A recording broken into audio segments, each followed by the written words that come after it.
Hey guys, Dr. Scotty here with Strength Rebels. I'm here with Albert, and Albert and I are going to do a quick little demo on the importance of scapular placement relative to setup for pressing type movements. So when I talk about scapular placement, I'm not necessarily talking about posture or symmetry or things along those lines.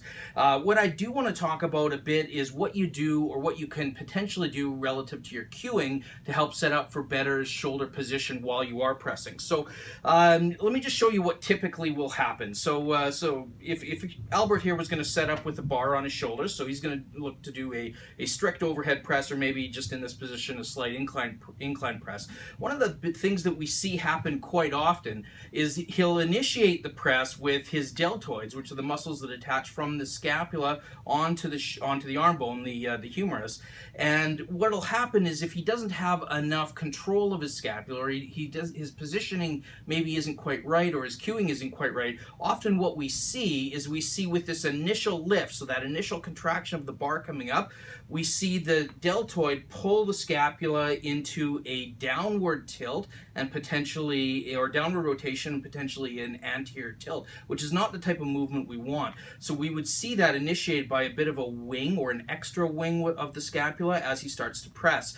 What we want to see happen as he's pressing is we want to see a really good engagement of his upward rotation and protraction. So what that looks like is he's going to go in this direction. So as he initiates the movement, the scapula is going to upwardly rotate and protract primarily through the force-couple of the serratus anterior, the lower trapezius, and a bit on the upper trapezius. So we see those muscles kicking in, we see the upward rotation and the protraction of the scapula as he reaches the top.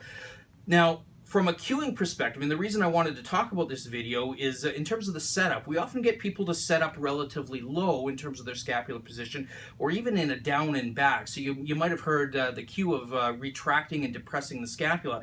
Well, I think this is actually a big problem with pressing, and we don't really want to do that. We want to start in a decent upright posture, whatever that looks like for the person. But I usually cue for someone to actually initiate with a little bit of protraction and upward rotation to ensure that that force couple is engaged. So as they start to press, what I'll say is even engage the lats or sit on your lats, but already start with a bit of an anterior tilt. And different people will interpret that differently, so you have to work with the individual to see what's going to be the best. But as you initiate that movement upwards, so as the humerus moves up and the bar moves up, the scapula will come along with.